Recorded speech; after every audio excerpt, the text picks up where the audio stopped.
আসলে বাজারের যে গতিবিধি, বাজারের যে আচরণ, এগুলা যদি আপনারা ঠিক টাইমে বা ঠিক মতো ধরতে না পারেন, তাহলে বাজারে টিকে থাকা মুশকিল।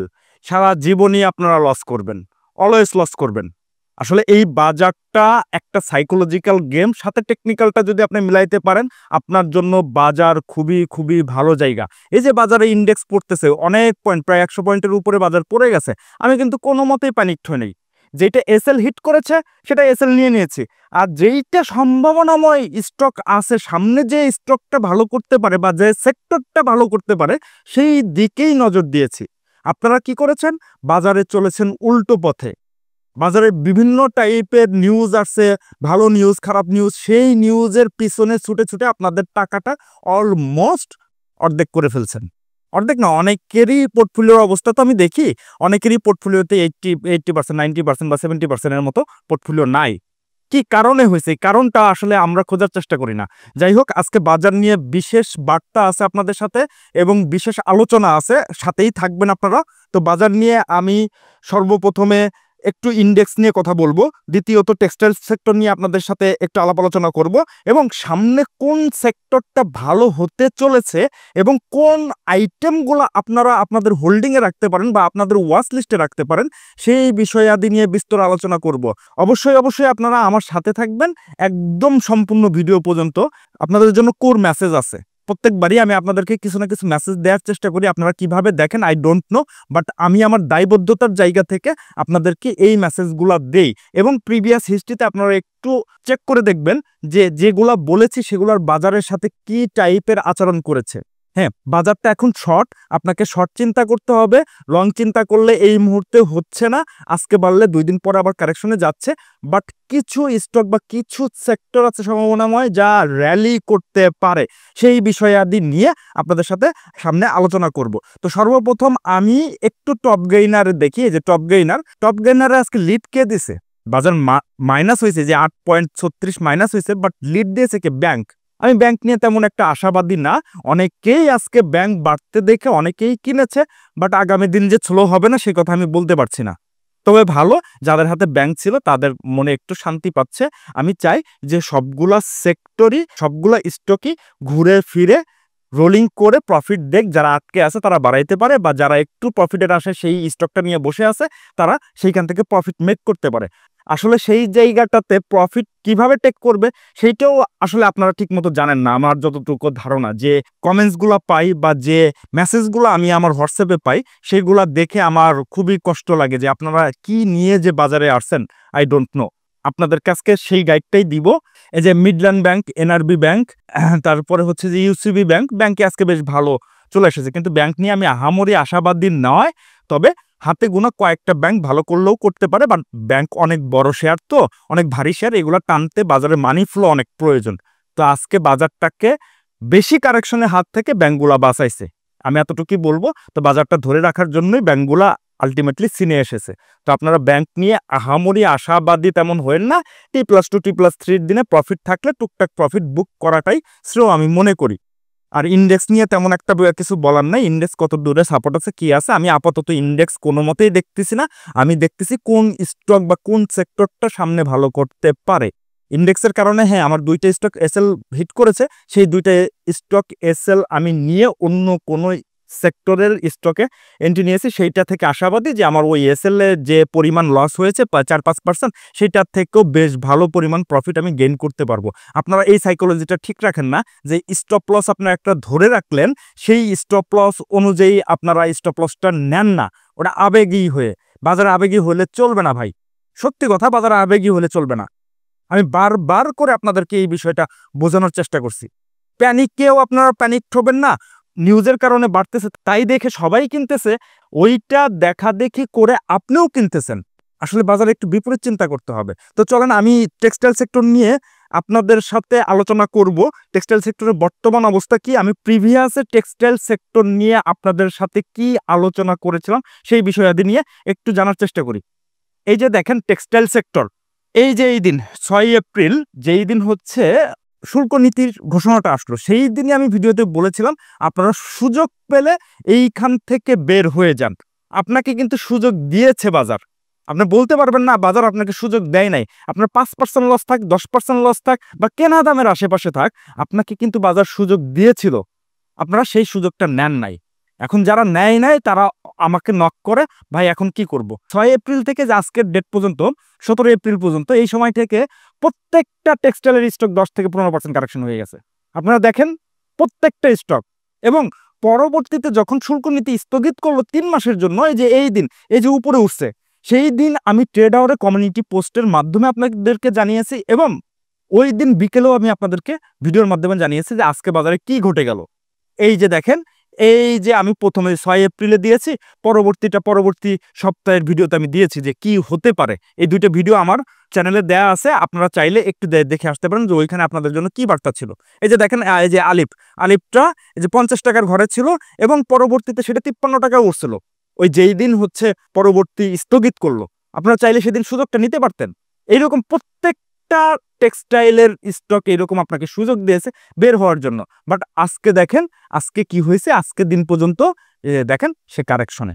তো বাজারের সেন্টিমেন্ট আগে আপনাকে বুঝতে হবে বাজারের সেন্টিমেন্টটা কি। আমি বলেছি যে আগামী ২ সপ্তাহে টেক্সটাইলের দিকে নজর দিব না। এই যে দেখেন, এই যে সে একটা সেটেলমেন্টে আসার চেষ্টা করতেছে এখন।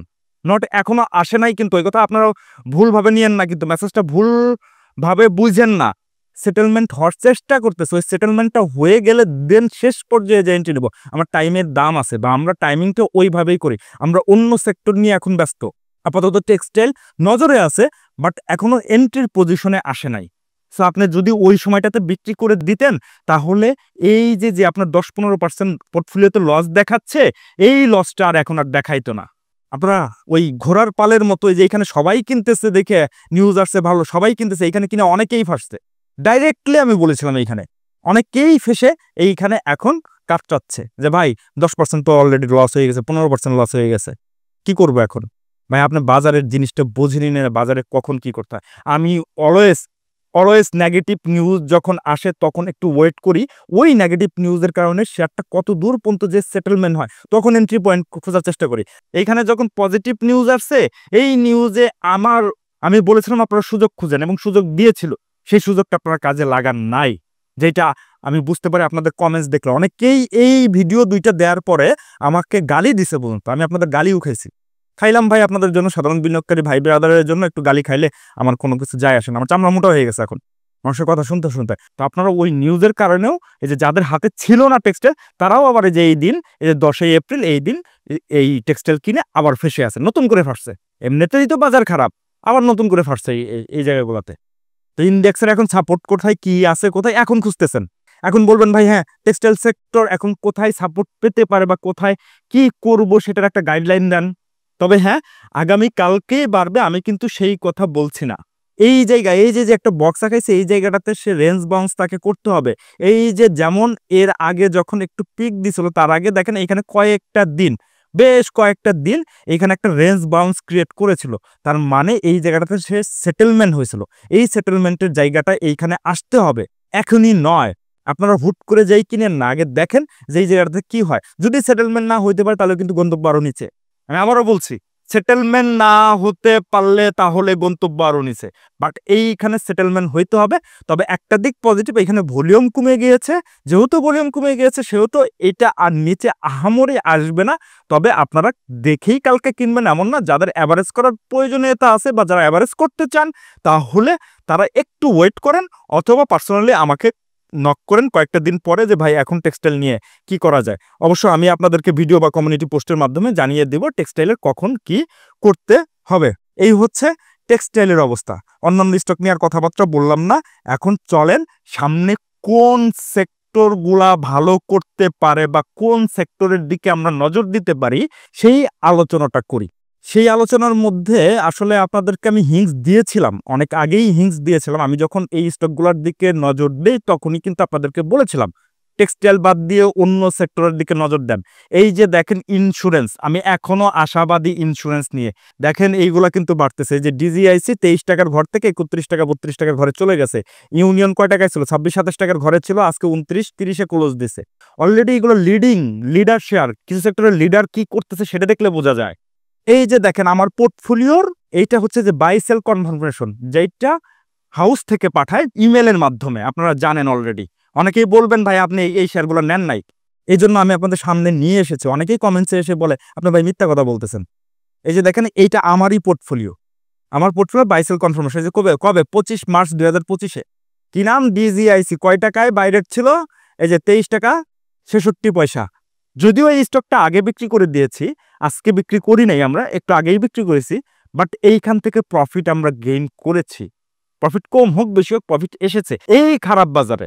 আমি কখনো একটা স্টক নিয়ে 50% 100% যে আমার প্রফিট করতে হবে আমি সেই দিকে যাই না। প্রয়োজন হলে আমি দুইটা স্টক থেকে প্রফিট বুক করব। একদম লিডিং শেয়ার, ইন্স্যুরেন্সের লিডার, একদম তলানিতেই আমরা ধরার চেষ্টা করেছিলাম এবং ধরেছে এবং প্রফিট আমাদেরকে দিয়েছে। সো এখন আপনাকে চিন্তা করতে হবে যে আপনি কোন দিকে থাকবেন, এই বিষয়গুলো জানতে হবে আপনাদেরকে। এই যে ডিজিআইসি বিক্রি করার পরে আমি কি নিয়েছিলাম, এই যে 13 এপ্রিল 2025-এ যে ইউনিয়ন নিয়েছিলাম, যেটা আজকে বেশ ভালো লিডিংয়ে চলে আসছে 27 টাকা 52 পয়সায়। দেখেন আজকে 29 টাকার উপরে যে ক্লোজ দিছে। ওই ডিজিআইসি বিক্রি করে একই ধরনের সেক্টরের স্টক, লিডারকে আগে ধরছি, দেন পরবর্তী কারা আছে, এর পরবর্তী আরও আছে, আসবে, একটার পর একটা আসবে। কিন্তু বাট আপনাকে ওই সাইকোলজিটা বুঝতে হবে যে আপনারা কিভাবে এইগুলা ধরবেন। আপনারা কি করবেন, সবাই যেদিকে যায় সেই দিকে চিন্তা করেন। আমি কিন্তু তখন কিন্তু ইন্স্যুরেন্সের কোনো নাম গন্ধই ছিল না। যে আজকে এবং গতকালকে ইন্স্যুরেন্স একটু হাইপ দিচ্ছে, তার আগেই এই বিষয়গুলা আমাদের নজরে এসেছে। এটাই হচ্ছে টেকনিক্যাল অ্যানালিস্টদের দক্ষতা। তো চলেন ইন্স্যুরেন্স সেক্টরের আরো কি কি স্টক আছে সেইগুলা নিয়ে একটু আলাপ আলোচনা করি। ইন্স্যুরেন্সের যেগুলা বেড়ে গেছে সেগুলোর দিকে এখন আর নজর দেওয়ার দরকার নাই, ডিজির দিকে নজর দেওয়ার দরকার নাই, ইউনিয়নের দিকেও নজর দেওয়ার দরকার নেই। যেগুলা এখনো বাড়ে নাই সেইগুলার দিকে আপনারা চাইলে নজর দিতে পারেন। অনেকগুলা স্টক আছে, তবে হ্যাঁ কিছু সেক্টরের লিডার থাকে, আপনি যদি সেই লিডারকে ধরতে পারেন তাহলে আপনার মানি ডাবল হয়। আমি ডাবল চাই না, আমরা যদিও ডিজি লিডার কিন্তু ওটা বিক্রি করে দিয়ে ইউনিয়নকে নিয়েছি, আমরা ওই রিস্কটা কমাই নেই। কিন্তু বাট আপনারা চাইলে ওই লিডারকে ধরতে পারেন। এখন এই লিডারকে কিভাবে ধরবেন সেইটা আর জিজ্ঞেস করেন না আমাকে, কিন্তু বাট আপনারা ওই জিনিসটা পারবেন, ধরতে পারবেন যদি আপনারা একটু শিখেন, একটু বুঝেন, একটু জানেন। আপনারা এই বিষয়গুলো জানেনও না, বুঝেনও না, শিখেনও না, শেখার চেষ্টাও করেন না, প্রবলেমটা হয় ওই জায়গাটাতে। তো চলেন এখন ইন্স্যুরেন্সের মধ্যে কোন স্টকগুলোর দিকে আপনি নজর দিতে পারেন সেটাই তো আপনারা চান। আসলে ভাই আপনাদেরকে সেক্টর বলেই দিছে, আপনারা জানেন যে ইন্স্যুরেন্স বাড়লে মোটামুটি সবগুলাই বাড়ে। তবে হ্যাঁ কিছু স্টক আগে বাড়ে, কিছু স্টক পরে বাড়ে। এখন আপনারা একটু দেখবেন যে কোন স্টকগুলা একটু নিচের দিকে আছে, যেগুলো বেড়ে যায় নাই। এই যে দেখেন প্যারামাউন্ট, এই প্যারামাউন্ট নিয়ে আমি গত ভিডিওতে বা এর আগের কয়েকটা ভিডিও আগে আমি আপনাদেরকে বলেছিলাম প্যারামাউন্ট এবং কর্ণফুলী নিয়ে। কর্ণফুলী যেহেতু একটু বের হয়ে গেছে, প্যারামাউন্টটা বের হয় নাই, তাইলে আপনারা এই প্যারামাউন্টটা নজরে রাখতে পারেন। অবশ্যই অবশ্যই স্টপ লস মেনটেন করে, স্টপ লস 37 টাকা 60 পয়সার নিচে যদি ক্লোজ দেয় কখনো, এখন 38 টাকা 70 পয়সার ঘরে, তো 37 টাকা 60 পয়সার নিচে ক্লোজ দিলে স্টপ লস আপনাকে নিতে হবে, ম্যান্ডেটরি, এইটা ম্যান্ডেটরি। বাট এইগুলো সম্ভাবনাময় শেয়ার, আপনি চাইলে এই প্যারামাউন্টের দিকেও নজর রাখতে পারেন। এরপরে হচ্ছে আইসিআইসিএল, এইটাও বেশ ভালো জায়গাতে আছে এবং কম দামের মধ্যে আছে। অনেকগুলো তো বেড়ে গেছে, গ্লোবাল টোলোবাল এইগুলো দিয়ে এইগুলোর মধ্যে আর যায় না। যেগুলো কমে আছে সেগুলোর দিকে আপনারা একটু নজর দেওয়ার চেষ্টা করেন। এই যে ইসলামী কমার্শিয়াল ইন্স্যুরেন্স কোম্পানি লিমিটেড, এইটাও মোটামুটি খারাপ না, ভালো রেঞ্জের মধ্যে আছে। আপনারা চাইলে এই রেঞ্জের মধ্যে নজরে রাখতে পারেন এবং স্টপ লস ধরলে আপনি ধরবেন কত, যে 20 টাকা 90 পয়সার নিচে যদি ক্লোজ দিয়ে দেয় তাহলে স্টপ লস আপনাকে নিয়ে নিতে হবে। এবং স্টকটা বেশ ভালো পজিশনে আছে। আমার মনে হচ্ছে যে আগামী কয়েকদিনে ইন্স্যুরেন্স বাজারে লিডিংয়ে আসলেও আসতে পারে। হ্যাঁ আসতে পারে, কি অলরেডি দেখেন দুইটা থেকে আমরা মোটামুটি একটা প্রফিটের চলে গিয়েছি, একটা থেকে তো নিয়ে আরেকটাতে এন্ট্রি নিয়েছি। আসলে সবার আগে কিভাবে ধরতে হয় ওই বিষয়গুলাই আপনাদের নজরে রাখা উচিত আমি বলে মনে করি। আপনাদেরকে আজকে দুইটা স্টকের কথা বললাম, এক হচ্ছে প্যারামাউন্ট, 2 নাম্বার হচ্ছে ইসলামী কমার্শিয়াল ইন্স্যুরেন্স কোম্পানি লিমিটেড। তো দুইটারই স্টপ লস ধরে আপনারা দেখবেন। এছাড়া আরও অনেকগুলো স্টক আছে, সেগুলোও আপনারা নজরে রাখতে পারেন। ইন্স্যুরেন্সের যেটা বেড়ে যাবে সেইটা কখনোই নয়, যেইটা নিচের দিকে থাকবে সেইটার দিকে ফোকাস করেন। কখন এক্সিট নিতে হবে, কিভাবে নিতে হবে সেই বিষয়াদি নিয়ে যদি আপনারা জানতে চান তাহলে পার্সোনালি আমাকে পরবর্তীতে নক করেন, আমি সময় সুযোগ করে আপনাদেরকে সেভাবে অ্যান্সার করে দেওয়ার চেষ্টা করব। আসলে ভাই এই যে দেখেন, আপনাদেরকে কি বলবো, এই যে বাজার এত বড় মাইনাস, অনেকে হাউ উত্তাস করতেছে তাদের পোর্টফোলিও নিয়ে। সত্যি কথা বলতে ভাই দুইটা স্টক মাত্র আমার এসএল হিট করছে, বাকিগুলা আমার এসএল নিতে হয় নাই। একটা এই বাজারের কারণে বা আমার পোর্টফোলিওতে তেমন একটা ক্ষতি করতে পারে নাই। এইটা জাস্ট আপনার মাইন্ডসেট এবং আপনার অ্যানালাইসিস। আপনি যদি এই টাইপের অ্যানালাইসিস শিখেন বা এই টাইপের জিনিস বুঝতে পারেন, তাহলে বাজার থেকে জীবনেও মানি লস করবেন না। করবেন না মানে করবেন না। আপনাকে এই বিষয়াদি জানতে হবে, বুঝতে হবে। এইগুলা কখনোই আপনারা ইগনোর করেন না। এই টেকনিক্যাল অ্যানালাইসিস গুলা বা সাইকোলজিক্যাল অ্যানালাইসিস গুলা আপনারা কখনোই ইগনোর করেন না। ভাই আমি আপনাদের মতো একসময় ছিলাম। এই যে আমি আপনাদেরকে প্রমাণ দিলাম, এই যে খারাপ বাজারেও কিভাবে আপনি টিকে থাকবেন, কিভাবে আপনার পোর্টফোলিওকে গ্রো করবেন। এই বাজারে টিকে থাকাটাই মুশকিল। সেইখানে টুকটুক করে প্রফিটে যাচ্ছি আমরা। আর আপনাদের পোর্টফোলিও আস্তে, আস্তে লাল হতে থাকে। এগুলো কেন? কি কারণে? বাজারে কেউ না কেউ তো মানি মেক করতেছে ভাই। কেউ না কেউ তো প্রফিট করতেছে। সো আপনি কেন পারবেন না? আপনাকে পারতে হবে। আপনারা শেখার চেষ্টা করেন না। সবচেয়ে বড় প্রবলেম হইছে এই যে এটা যে আপনারা কখনোই নিজেকে ওই পর্যায়ে আপগ্রেড করার চেষ্টা করেন না, নিজেকে শেখার চেষ্টা করেন না। সবসময় নিউজ বেসড ট্রেড করেন। নিউজ বেসড ট্রেড করলে সারা জীবনই আপনি ধোঁকা খাবেন। 100% বলে দিচ্ছি। একটু শিখেন, একটু কোর জিনিস শেখার চেষ্টা করেন ভাইয়া। দেখবেন আপনারা পারবেন। আরো বাজারে অন্যান্য ভাই ব্রাদাররা পারলে আপনি কেন পারবেন না? আপনিও পারবেন। এটা রকেট সায়েন্স না। তো এখন বলবেন ভাই তাহলে এই ধরনের জিনিস আমি কোথায় শিখবো? হ্যাঁ, আসেন। এই যে আমি তো আপনাদেরকে অফার করি। কালকে একটা কোর্স শুরু হতে যাচ্ছে। সেই কোর্সে চাইলে আপনি জয়েন করতে পারেন। সেই কোর্সে জয়েন করলে আমি ইন ডেপথে আমি যেভাবে বাজার এনালাইসিস করি, আমি যেভাবে বাজার দেখি, সেই জিনিসটাই আপনারা শিখতে পারবেন। কিছু টাকার জন্য হয়তোবা আপনারা শিখতে চান না। কিন্তু মার্কেটে যে লাখ, লাখ, কোটি, কোটি টাকা আপনারা নষ্ট করে ফেলেন। নলেজ বৃদ্ধি করার জন্য টাকা খরচ করতে আমি অন্তপক্ষে কখনোই কার্পণ্য করি না। আমি আপনাদেরকে সাথে আজকে শেয়ার করি। আমি কয়েক লক্ষ টাকা শুধু খরচ করেছি এই টেকনিক্যাল অ্যানালাইসিস শেখার জন্য। বেশ কয়েকটা কোর্স করেছি, ভালো, ভালো কোর্স করেছি দেশের বাইরে থেকে। সেই অভিজ্ঞতা কাজে লাগিয়ে এবং নিজের বাজারের অভিজ্ঞতা কাজে লাগিয়ে আমি আমার কোর্সটা ডিজাইন করেছি। তো আপনারা যদি আমার মতো এই টাইপের জিনিস শিখতে চান, এই খারাপ বাজারেও যদি প্রফিট ধরে রাখতে চান, তাহলে আমি বলব আপনারা আমার নেক্সট ব্যাচটাতে জয়েন করেন। সেইখানে আপনাদের ইন ডেপথে সব ধরনের অ্যানালাইসিস আমি শিখিয়ে দিব। টেকনিক্যাল এবং সাইকোলজিক্যাল সব বিষয়, এই যে যেভাবে আমি বাজারকে রিড করি, সেইভাবেই আপনারা রিড করা শিখে যাবেন। আপনাদেরকে একটু সময় দিতে হবে, একটু প্যাশন থাকতে হবে।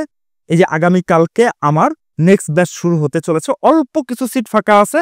আপনারা যদি জয়েন করতে চান তাহলে দয়া করে আজ এবং কালকে সন্ধ্যার মধ্যে আপনারা যোগাযোগ করবেন। যদি সিট ফাঁকা থাকে তাহলে আপনাদেরকে অ্যাক্সেসটা আমি দিতে পারবো।